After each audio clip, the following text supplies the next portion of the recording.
মানে আমি বলতে চাচ্ছি যে ওই সময়টুকুর স্মৃতি, মানে সেই স্মৃতিগুলো এত পীড়াদায়ক, এই প্রশ্নগুলা এত অপমানজনক এবং অনেক ক্ষেত্রে অনেকাংশেই মানে নোংরা, সেগুলা কথা আমি এখন সর্বসমক্ষে বলতেও চাই না, বা এগুলা কথা মানে আমার মানে ব্যক্তিত্ব বা আমার অবস্থানের জন্য বা আমার পরিবারের জন্য এটা আমি মনে করি যে এটা সুখকর না। এই রিমান্ডে আমার উপর যে অত্যাচার হয়েছে সেটার কথা আমি এখন ভাষায় প্রকাশও করতে পারবো না, আর আমি এগুলো বলতেও চাই না।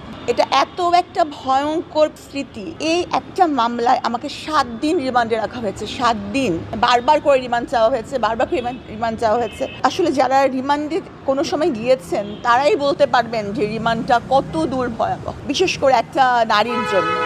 অত্যন্ত দুঃখ যে বাংলাদেশের প্রধানমন্ত্রী ছিল একজন নারী, শেখ হাসিনা। একজন নারী প্রধানমন্ত্রী থাকা অবস্থায় একজন নারী ডাক্তার নিরাপদ না।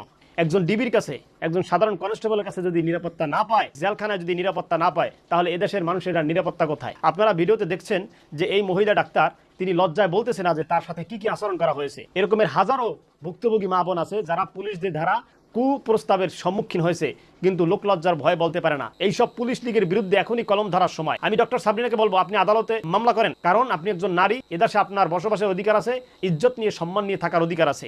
আপনি যদি অপরাধী হন, আদালত আপনার বিচার করবে। তাই বলে একজন ডিবি আপনাকে কুপ্রস্তাব দিবে, আপনার সাথে নোংরামি করবে, আর সেটা আপনি মেনে নিবে, প্রগতিশীল নারীদের চরিত্র হতে পারে না। আমার আফসোস লাগে এই ডিবি হারুন কতটা নিকৃষ্ট। আমাদের একজন আলেম মাওলানা রফিকুল ইসলাম মাদানী, মানে বলতে লজ্জা লাগে, উলঙ্গ করে তারপর ভিডিও ধারণ করেছে এবং মুসলেকা রাখছে যে আর কোনোদিন সরকারের বিরুদ্ধে কথা বলবে না। যদি সরকার বিরোধী কথা বলে তাহলে তার উলঙ্গ ছবি ইন্টারনেটে ফাঁস করে দিবে। অথচ আল্লাহ রাব্বুল আলামিন বলেন ওয়া মাকারু ওয়া মাকারাল্লাহু আল্লাহু খায়রুল মাকিরিন। আজকে ডিবি হারুনকে আল্লাহ তাআলা উলঙ্গ করে জাতির সামনে প্রকাশ করেছেন।